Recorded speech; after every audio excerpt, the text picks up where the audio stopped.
Hello, everyone. Welcome to another story from St. John the Baptist Dixie Anglican Church. My name is Janice Crutchman, and I am not at St. John's today. I was last week, but I'm back at home now in my kitchen, actually, as you might be able to tell. And I'm getting something ready to show you at the end of today's story. Well, wherever you are, and whenever you are watching this, and whoever you might be watching this with, welcome. It's good to have you in the circle with us today. I'm glad you could be here. We are going to skip the candle at the beginning of the story today because I'm in the kitchen, I might be moving around, the counters here are kind of small, and it just wouldn't be safe. But you can consider the light in the room where you are, whatever kind of light it is. It could be a table lamp or a ceiling light or the light in the window, and you can consider that light and use that to remind yourself of the light, of the Christ light that we usually show with the candle. We're also going to skip the calendar at the beginning of the story today because, as you can see, my hands are a little bit dirty right now, and I don't want to dirty the pieces of that story. But we remember the calendar, don't we? How the church uses the circle of the calendar to tell time in a circle, and how there's the great mystery of Easter, and we need time to get ready for that so we don't walk right past it. And that season of getting ready is Lent, which is where we are now. And Easter, the great mystery of Easter, is coming up very soon.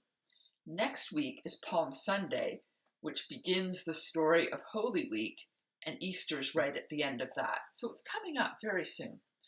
Today's story takes place very close to Easter as well, very close to the first Easter.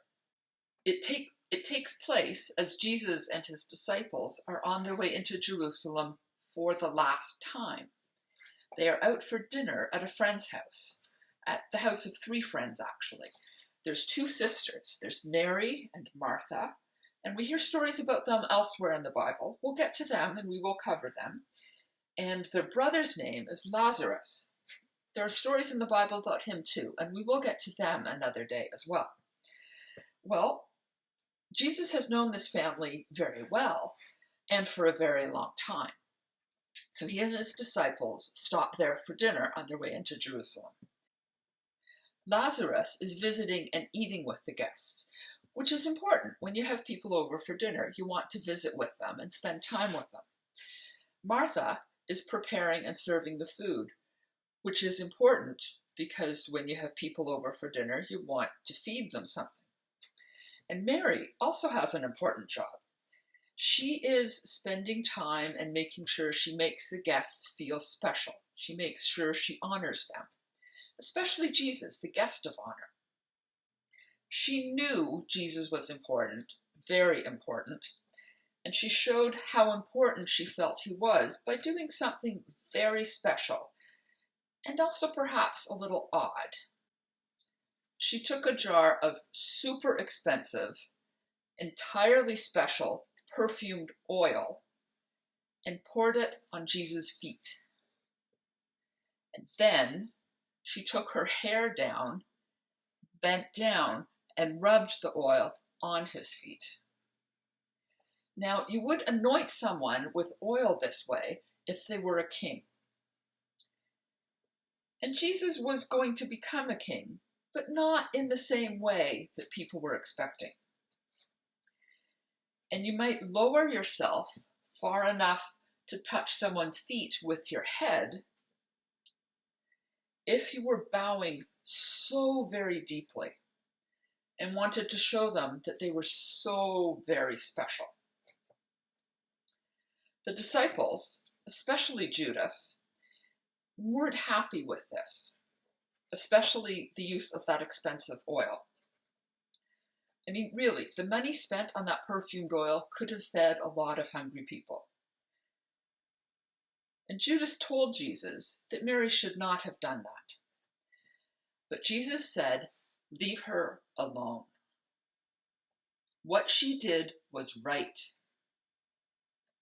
You will always have another chance to help a poor person, but I won't always be with you." So I wonder, I wonder who this story is about. Oops. Is it about Mary and what she did? Is it about Martha or Lazarus and their help in having the dinner guests over, Jesus and his disciples? Is it about Judas or the other disciples? Is it about Jesus? I wonder how Martha and Lazarus felt about Mary spending all this money on this expensive oil just to break open the jar and pour it on Jesus' feet. I wonder what it smelled like. I wonder what you think the most beautiful scent in the whole wide world is. And you might be wondering what I've been working on. Sorry, I had to leave the room for a moment. Angelina Cat was crying. I have been making Play-Doh, purple Play-Doh. I love this stuff. It's so much fun. I'll put the recipe at the end of the video so you can try it too. I have made this purple because we're in the season of Lent, and the color of this season is purple. You can make it any color you'd like.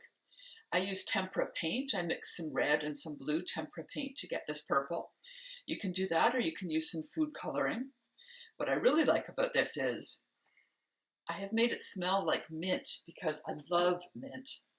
And I did that by just putting in some mint extract. You might like another scent. You may have orange extract around, or maybe some essential oils, or maybe you can borrow a few drops of someone's perfume. Be sure you ask if you do that. And that way, when you work with this, when you play with this, you can enjoy the scent and you can be reminded of the perfumed oil in the story. I've also read a neat idea online that I have not tried, so if you try it, do let me know how it turns out. I've heard the idea of using scented paint to paint a picture. Whatever paint it is that you like to use, add some perfume or some essential oils or some extracts to that. And that way, when you're making the picture or when you're enjoying the picture afterwards, you can enjoy the scent and you can be reminded of the perfumed oil in today's story.